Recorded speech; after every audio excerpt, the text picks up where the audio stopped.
I think we've actually got everyone. So, wow, thank you very much for joining us. And only a few minutes past 12 till we start this fantastic webinar. So, I'm pretty excited today as Change 2020 is a fantastic organisation that has a lot to share with people such as yourselves. And thank you very much for giving up your time so close to Christmas. And we're really hoping that you enjoy the next half an hour, 45 minutes with us.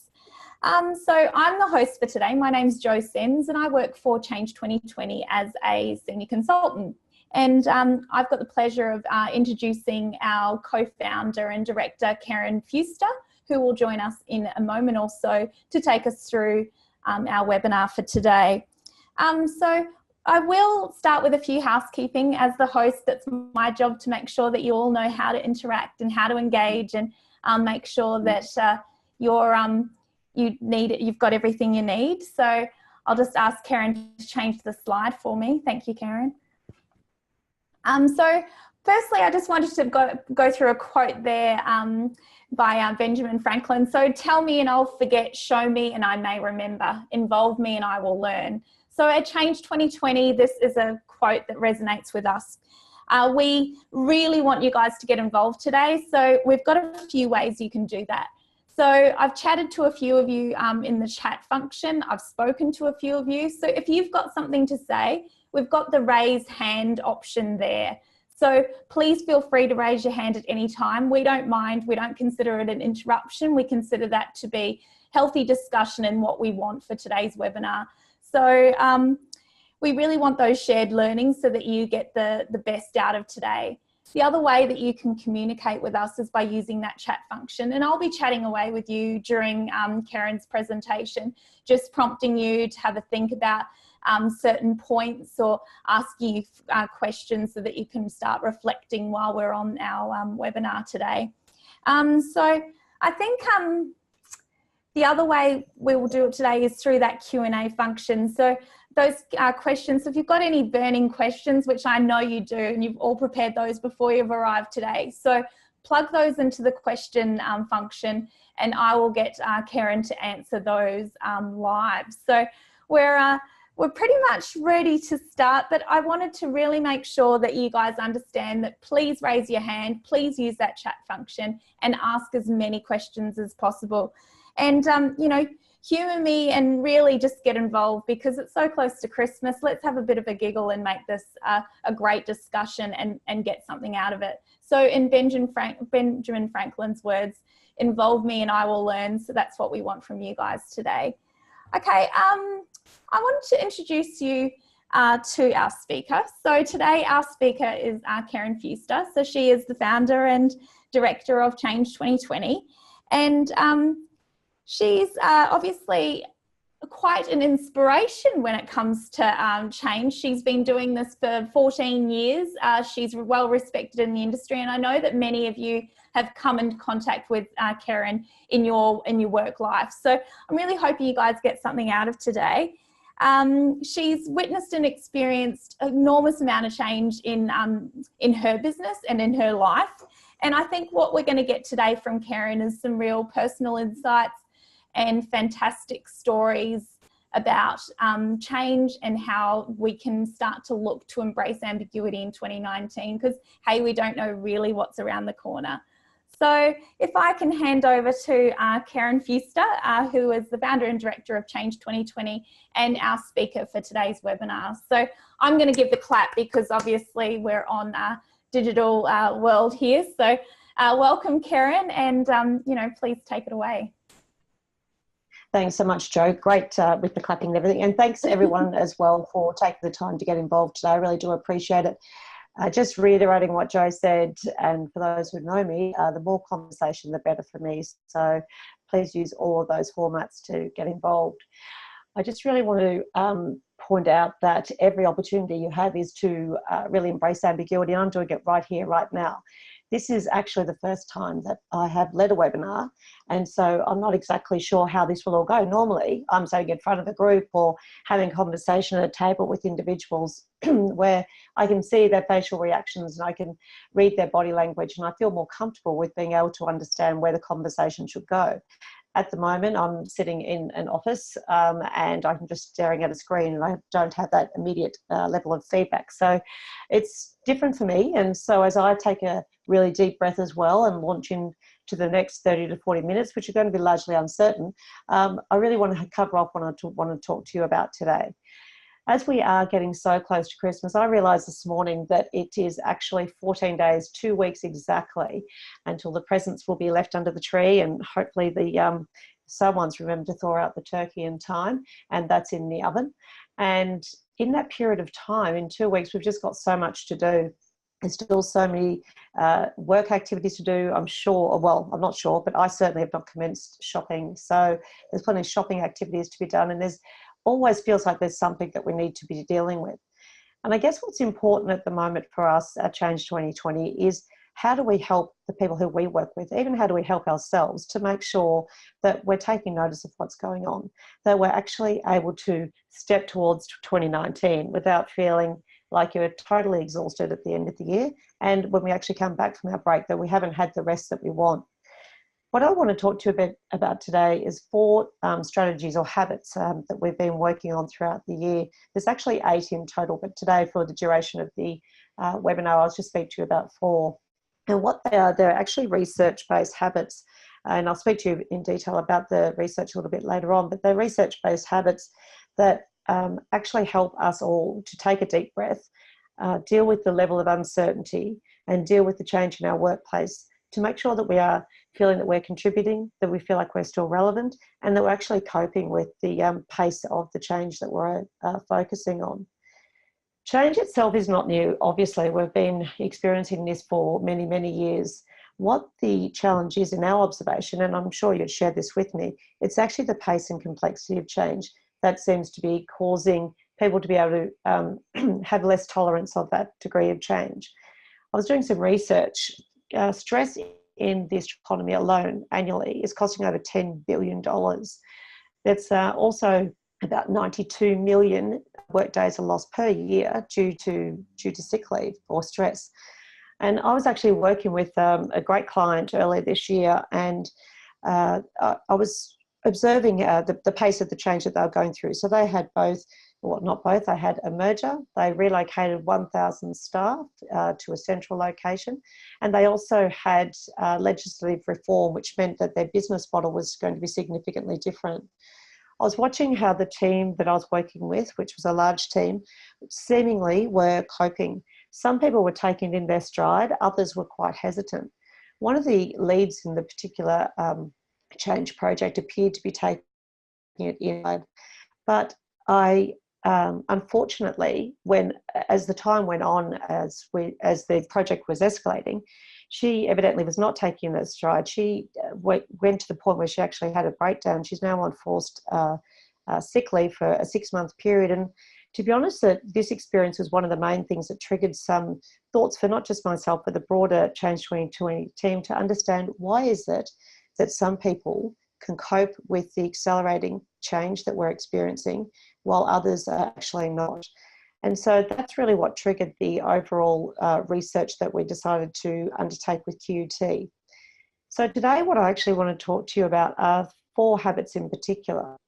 The first one is around mastering mindfulness, and we'll go through this process where it's about how to channel your mind and make sure that you are right where you need to be at that particular time.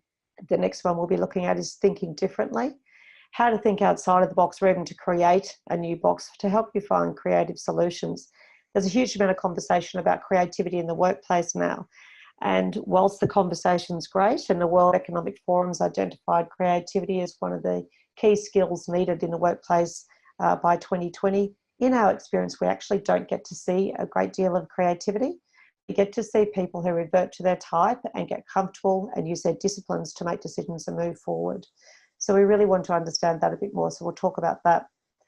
The third habit we'll look about is around cultivated curiosity, something that we're born with. Anyone who is a parent out there, or even an uncle or an aunt or a godparent, you know that children have an extraordinary ability to ask questions about any topic at any time, appropriate or otherwise. And somehow that seems to be lost as we age. And so that's something that we're really focused on as well. And the last one to talk about today is around acting courageously. And the thing about being courageous is very closely linked to the whole concept of vulnerability and making sure that people feel brave and able to step forward even when they're in a situation which is full of uncertainties. Importantly, we need to make sure that you're aware of your own triggers. What is it that it starts to occur when you're feeling overwhelmed and not necessarily able to cope so well with the changes? And the other thing we want to talk about today is that making sure you act. What will be the one step that you'll take that makes sure that you have got a better position of readiness as we get closer to 2019, which is awfully close, 20 days away. But before we get into the strategies, I want to actually kick off with a question. So what I'd like you to do is to think about your place of work. The question's obviously on the screen. What is on the horizon in 2019 that you think will be different, new, or unfamiliar to how you have been working during 2018? Okay, I'll get you to have a think about that question, and if you could use the chat function there and pop in your responses, just 1-2 word responses, and just fly them at me, and I can start sharing those with Karen. So yes, so have a think. What is on the horizon in 2019 that you think will be different, new, or unfamiliar to how you have been working during 2018? What's been going on? Thanks for that, Jo. Whilst you are thinking, I'll give you a little tour of my life. So whilst there's some familiar names and faces on the webinar today, I guess that it's interesting when I reflect back over the commencement of Change 2020, which is now 13 years ago. And it does feel like I, as a director of a small business, in actual fact, there's a second business that we created earlier this year, which I'll also talk to you about, that I actually feel like I'm faced with uncertainty every single day. You know, is there either too much work, too little work, how to deliver a new and complex piece of work, clients who decide to take 120 days to pay, even though we pay all of our team at a 14-day time frame. You know, should we invest in research? Should we take a risk on going down a different system or a different business model? Not to mention my personal life. I have a son who turned 18 yesterday and all the joys that that brings. I have a daughter who's in between uni courses again. I have a blended family. That brings a tremendous amount of interesting conversations. I had a quite recent loss of my dad that was a very quick illness, and as a patriarch of our family and the coordinator of what would seem to be life, that kind of leaves us in a place of what now? You know, how do we manage this Christmas period and things like that? We've also got 2 family members who are tackling the awful journey that cancer brings, and what does that mean for people? And probably not as importantly, but it's most certainly very frustratingly, waiting for a builder to show up. Like, will they ever show up? I've called 12 builders to come and put a door in. I hear a rumour a builder may turn up today, but who knows? So again, this constant feeling of uncertainty. I feel like I understand what it means for people to have to embark on taking a step forward and not knowing what it looks like. So the Change 2020 journey looks a bit like this. There was 4 of us when we began. There was myself and another female director and two guys. In 2007, so 2 years later, we were looking pretty good. We had national clients. We expanded with an office in both Sydney and here in Brisbane. And then along came the global financial crisis, which really did manage to tackle quite a few small businesses. What that meant for us is that we lost quite a few team members. We had to downsize significantly. We had to put off people, you know, we had to actually make people redundant, which was a very difficult time in our life to have to do that. And so we went from 12 to 2 in that period of time. By 2011, we were kind of thinking, is the business even a relevant offering anymore? Because the concept of change management seemed to be a misnomer. How do you manage this degree of change? Organisations were still reeling from the global financial crisis and things just did not seem to settle down. And the concept of telling people or telling clients that we could manage your change did not seem like a realistic offering. And then along came the Queensland mining boom. So like every small business in Queensland, we certainly had several clients that were either directly in mining or were providers to the mining industry. So we again had another downturn. And then comes to 2014. That's me upside down. I really did feel incredibly uncertain. I was flying solo, and I'm a highly sociable person. I really like a lot of people around me, so I was incredibly unsure as to what I should be doing, whether I continue on with the business or what's actually going to be relevant for me moving forward. 2015 came about, and I basically I had some good opportunities come my way, and I was able to put some other team members on. And we got focused. We looked at a new vision, mission, and values for our organisation. And then in 2016, a fabulous team member who just finished up with us last week, she helped us get along in terms of doing some an overall business review and identifying some areas of opportunity for us as we move forward. It's then that we commenced our process with QT, and we started some research into why people can deal with change while others can't. During the last 2 years, we've established, well, actually this year, another organisation called Adaptive Minds. And that organisation has been key in helping us to understand really why do some people cope with change while others do not. 2019, I've got up there, you'll see some stars above there because I'm an optimist. I blame it on my Sagittarian birth sign. And I just believe that, whilst I don't know what's going to be happening, I absolutely believe that we'll be in a position of growth and continued opportunity. And so while the roller coaster, and you'll see there is such a roller coaster there, has had its challenges. I call on you to reflect as well. If you were to cast your mind back, maybe 2005 is a bit far for some people, maybe just to go back even to the beginning, 2010, what were you doing? What were your highlights? What did you learn? What have been the hardest times? If you have a look at what it is that you've been able to do, our resilience is really quite extraordinary. And taking that opportunity to really sit back and reflect is something that really can make a tremendous difference to you. Me going through this exercise is quite extraordinary, actually, because particularly at 2014, where I'm upside down there, I swear I actually felt upside down way too often. But somehow, here we are 4 years later, and I am upright. And, we're looking really quite good as we're moving forward. So that's a bit of a summary of me and my life and Change 2020 over the last 14 or so years. I'll flick back now to actually, I'll give Jo an opportunity really to respond to the changes. The responses to the questions that we've got quite a few, Karen. So thank you everybody for putting in their responses there. So Amanda's mentioned that there's constant changes in technology, which I know that that digital presence is prominent in a lot of industries. So one that certainly a lot will see.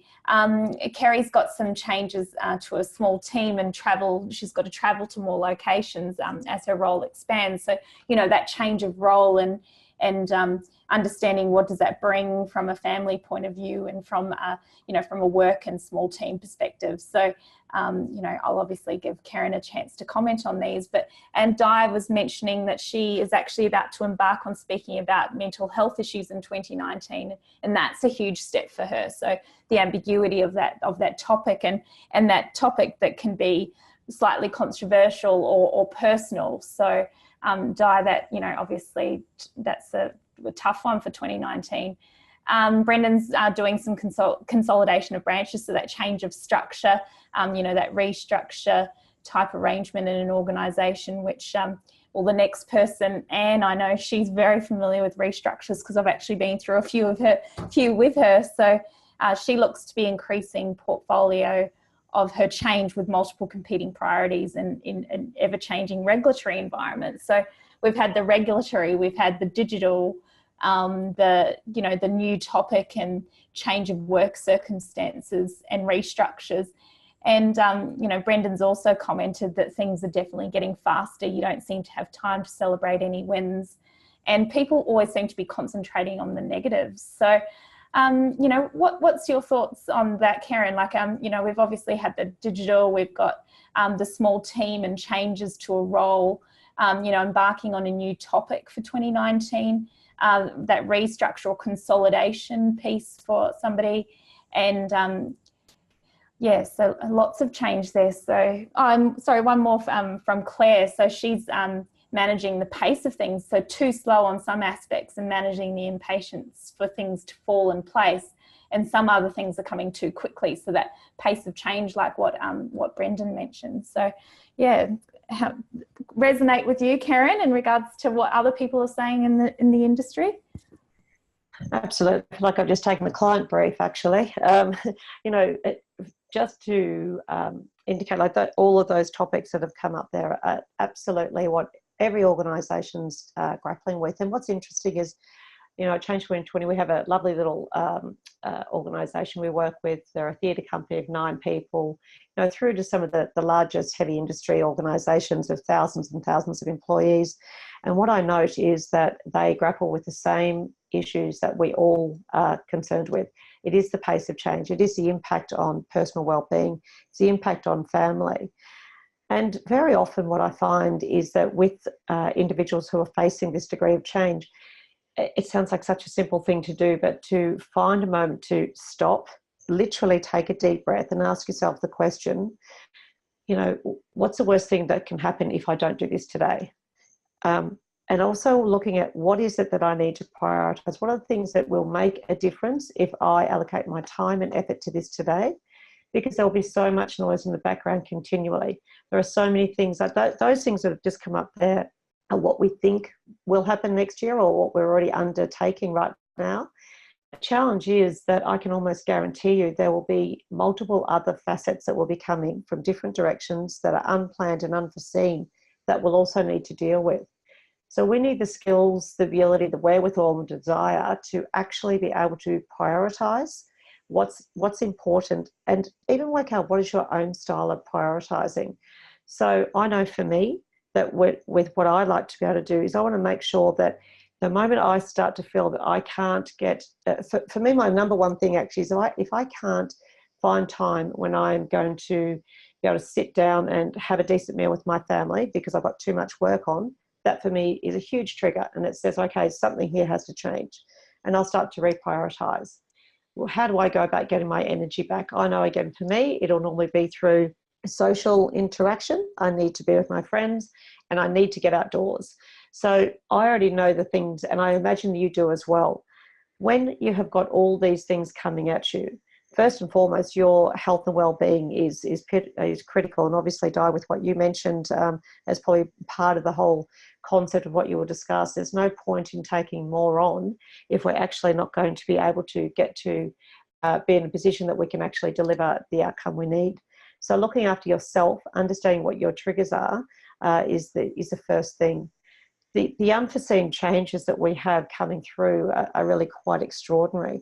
If I just have a quick look at, you know, the year that was in 2018.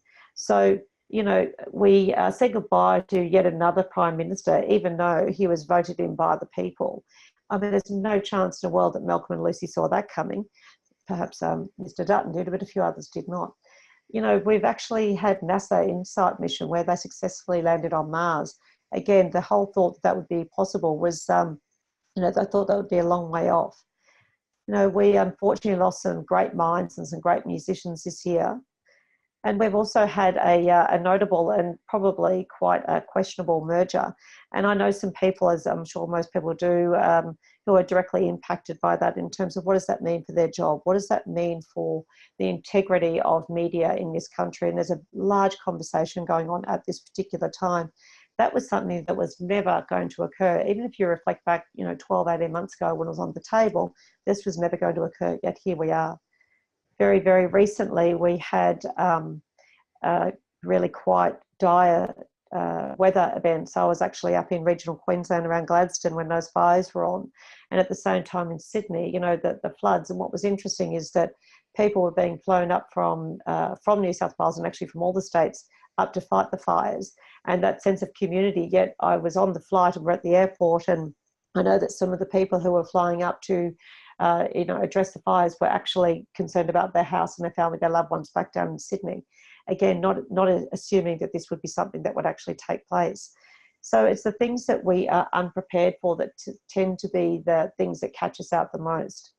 And so what I want to do now is move forward to, you know, just having a look at the fact that this could be you, this particular photo of this lady. And it's, as I said, it's not actually about that change is here. It is the pace of change, and it's the fact it's becoming increasingly complex. It was this situation and working alongside a number of different clients that got us really quite curious at Change 2020. We have some clients who are absolutely taking the pace of change in their stride. They have got a natural curious nature. They're inquisitive. They want to step towards the new technology in particular. The term digital transformation does not frighten them, and they're actually looking at opportunities that they can be involved. I have to say, though, they are the minority of people who we are working with. So we work with a myriad of different organisations, as I mentioned, and generally speaking, we are working at the C-suite level. And so what comes with that is an expectation that our leaders in organisations are really feeling quite capable and have the capacity to lead through change. What we wanted to do is get some evidence to help people understand whether they actually really did have, is there a skill? Is it something you're born with? How do we actually help people understand what their tolerance of ambiguity is? So we partnered with QUT, and they undertook we're just winding up elements of a 2-year research project with them. And what they did is they did a comprehensive study to understand the behaviours and the mindsets required for those to build a tolerance for ambiguity. And I'll take you through just some of the key findings from this project. Interestingly, with the benchmark group, which was over 1,000 people, there's no gender difference. So to the females and males, we both have the same degree of tolerance of ambiguity and uncertainty. I should note that this is it was a workplace-specific research project, so we're in a workplace we're actually no different. Managers were less comfortable with ambiguity as such, but they tend to have quite a high desire for challenging work. So what's interesting about that is that they seek out the diversity and different opportunities, but what comes with that is normally a fairly high degree of ambiguity. So again, trying to understand, well, how do I seek out the new opportunities and how do I thrive in those opportunities when I'm actually also concerned about ambiguity? Interestingly, the more educated people, the reason I say it's interesting is the educated does not mean tertiary. It was any person who had indicated a desire for learning and had put themselves through a learning program have a higher profile in terms of their desire for challenging work as well. So given the future of work and much of the conversation around that is based on the fact that this is a learning organisation, a learning world that we're in, those people who seek to educate themselves, and whether it's through a 3-day course or a 6-year degree, they tend to have a higher desire for challenging work. And lastly, baby boomers were actually the most comfortable with ambiguity, and people tend to challenge me a little bit on this one, so if you feel you want to speak up, and Jo will let me know. It was actually our millennials have got the lowest tolerance of ambiguity in terms of all the age brackets that were measured for our benchmarking group. And the reason that people are surprised by that is because the millennials have effectively grown up with devices that, help them understand what's going on when things are actually going on. The thing is, though, that those devices solve problems for them. They let them know what's happening when things are happening, and they don't really have to do all the thinking in advance. So I think about my daughter. If she doesn't know where she's going, she just asks Google or Alexia, who sits on our kitchen bench. So they have actually got a different level of tolerance, which causes conflict and challenge in the workplace. And some key findings were that those who actually have a higher comfort with ambiguity and desire for challenging work and were able to manage and respond positively to the ambiguity, they have a 32% higher result in terms of resilience, significantly lower levels of stress. They actually reported a significantly higher level of well-being as well. So there's much to be said about building this tolerance for ambiguity. Jo, I'll just throw to you now to ask this question. Okay, so I thought we'd just do a quick poll. So the question I've got for you is, how do you typically respond to uncertain situations, new scenarios, and regular changes at work? So I'm just going to launch that for you now. So on your screen, you will have a little poll. So please go ahead and vote your responses, and we'll see how people are typically responding to uncertain situations, new scenarios, and regular changes at work. Okay, so got a few people. So I'll give that a couple of minutes to get everyone's view there. Thanks, Jo. While people are completing that, I'll just move through to the fact that we can actually do something about it, which is great. So we do have a different level of tolerance for ambiguity.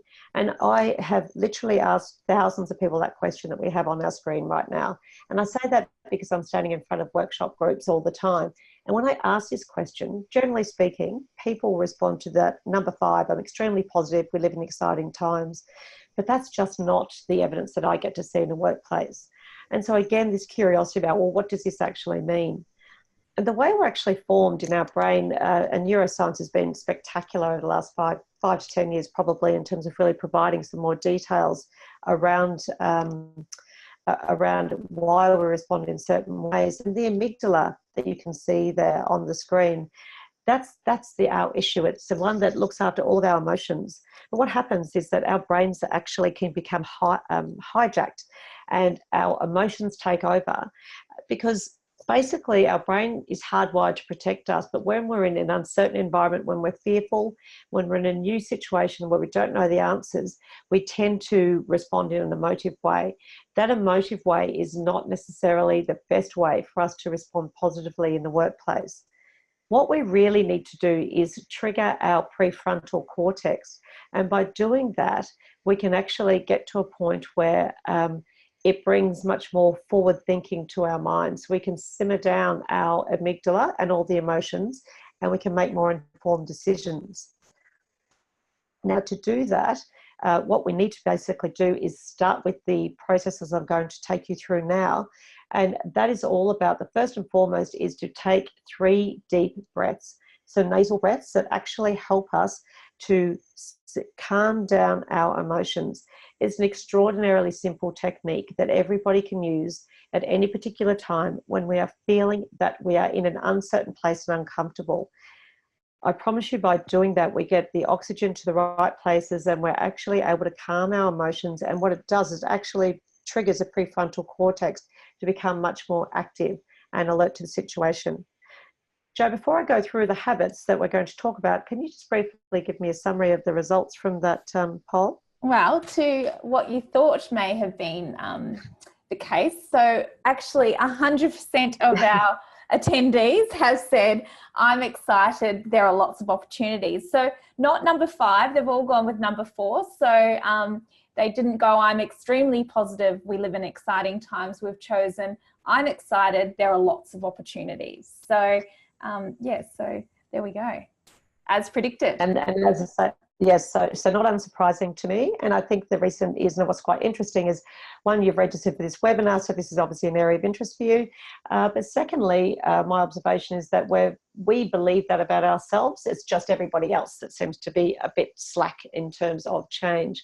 And look, I've heard people say that. We recently ran a broader survey across 50 plus leaders, and 85% of those leaders said that they were very, very positive about change, but the workforce were not.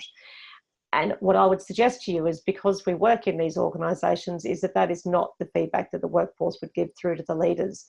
And so despite whatever our responses are, because this is our belief and this is our intention, what we still need to do is make sure that we can address our fears and our sense of concern around uncertainty.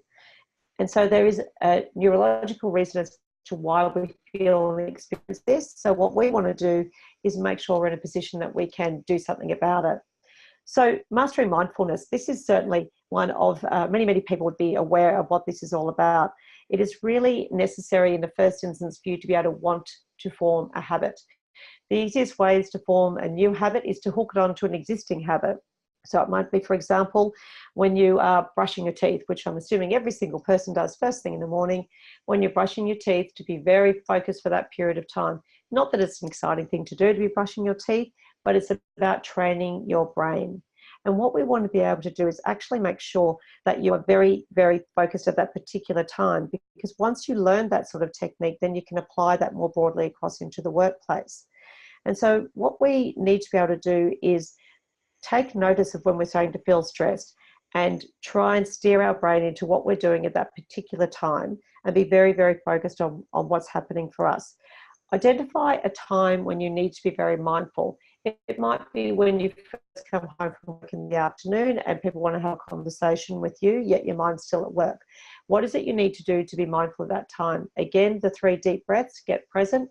And when you feel your mind wandering off, drag it back for that period of time.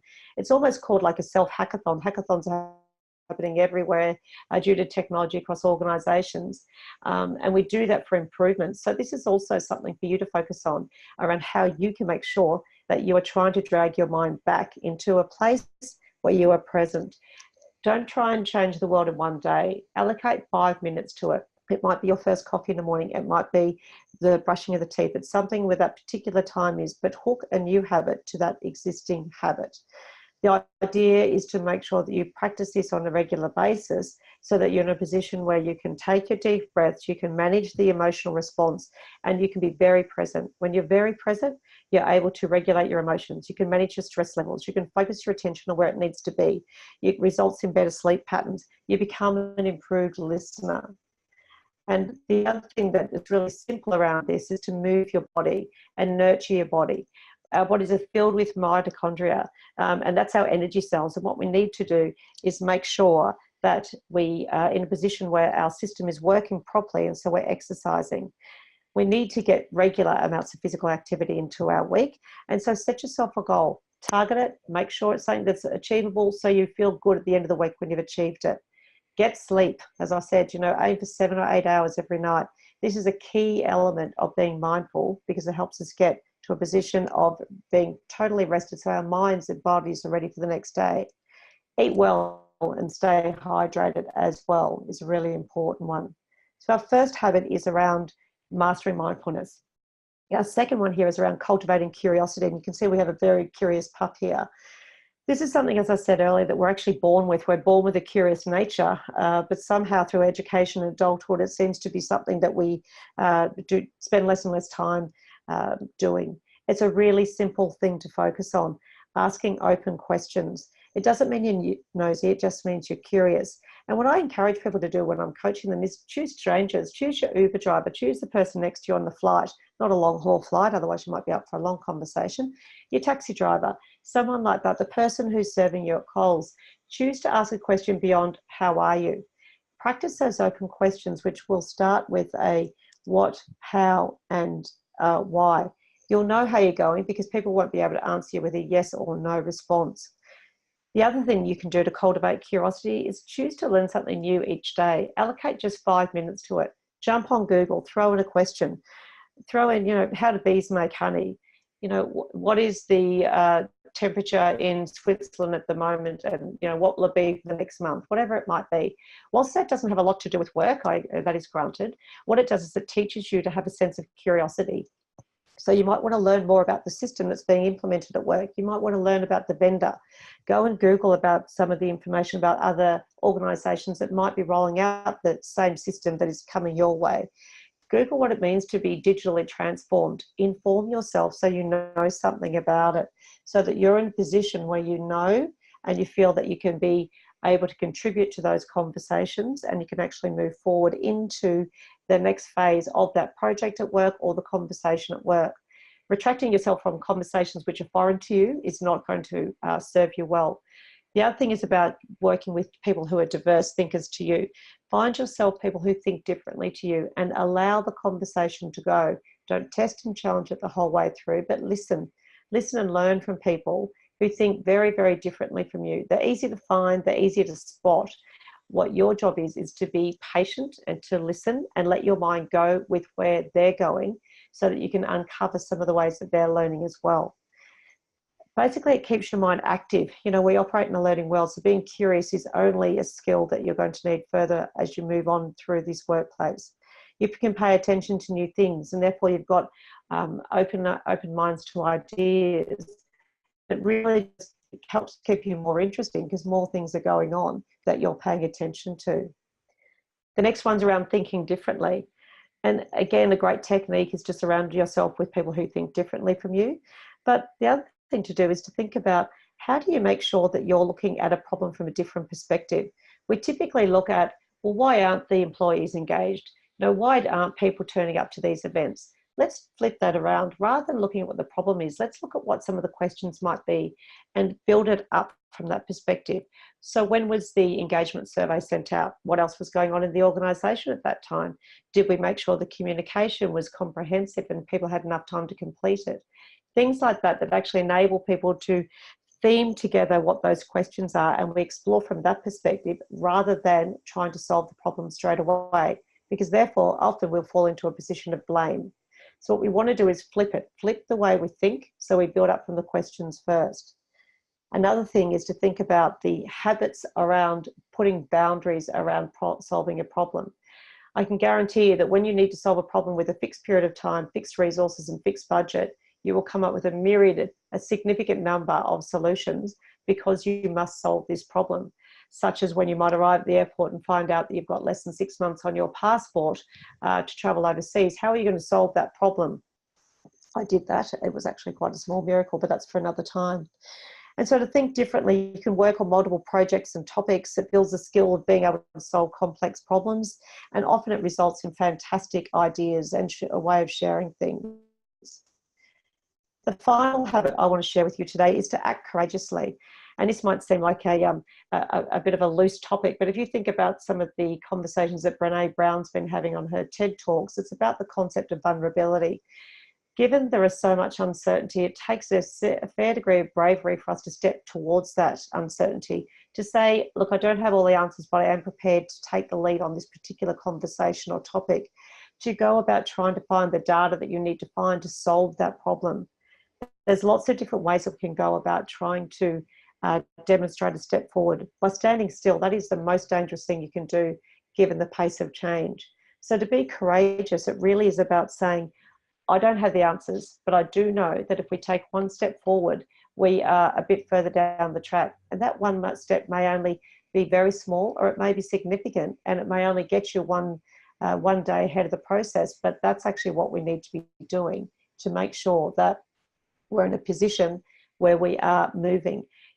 Interestingly, that if you're the one that puts your hand up, people will follow. So if you can be the brave one, get one person in your posse, another person will join, a fourth, a fifth, a sixth, and so we go from there, and suddenly we are moving forward. It actually forms trust much more quickly, and you really can manage to sift through the noise and put focus where it needs to be when you're actually in a position of feeling brave and courageous. I know we're getting towards the end of our webinar, so I'll hand to Jo so she can see if there's any other questions or comments that have come up just before I wrap up. There's no questions at the moment, but as you know, while I've got Karen, has anybody got anything? I've been answering questions in the chat or in the question room.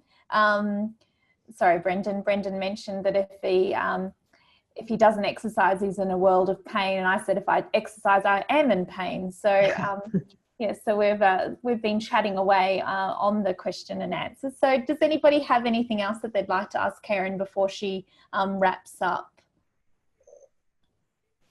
You wrap up, Karen, and I'll see if anything comes through, and I can interrupt you if need be.